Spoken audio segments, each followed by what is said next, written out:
इसी मोतिहारी में 2014 में मोदी जी ने आकर भाषण दिया था, इसी चीनी मिल के बना हुआ चीनी से चाय पिएंगे तबे वोट मांगने आएंगे।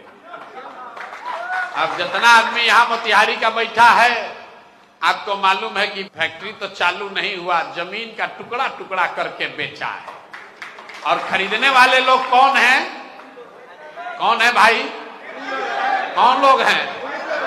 रात के अंधेरे में मजदूरों का पेमेंट करने के नाम पर जमीन का सौदा हो गया। लेकिन जो जमीन खरीदा बेचा उसका कोई दोष नहीं, दोष उसका है, मोतिहारी के वोटर का है। 14 के बाद 5 बार चुनाव हो गया, मोदी जी बार बार आए, फैक्ट्री की बात भूल गए, अब मोतिहारी को मुंबई बनाने का भी सपना बेच दिया। अब फिर आप लोग जाकर वोट दे दीजिएगा, अब फिर कहिएगा कि हम लोग का तो फैक्ट्री चालू नहीं हो रहा है।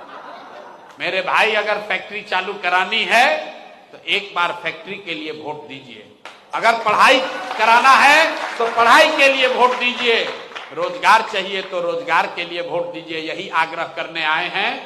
एलबी प्रसाद, अतुल कुमार, प्रशांत किशोर का जीवन माँ बाप के आशीर्वाद से, भगवान के कृपा से बना हुआ है। हम लोग वो लोग हैं जो जीवन में 20,000 रुपया महीना कमाने का सोच लेकर शुरू किए थे। माता पिता के आशीर्वाद से, ऊपर वाले के कृपा से जीवन में कुछ हासिल कर लिए हैं। सोचते हैं कि इस मिट्टी का कर्ज है, अब हमारा देने का समय है, यहां से लेने का समय नहीं है।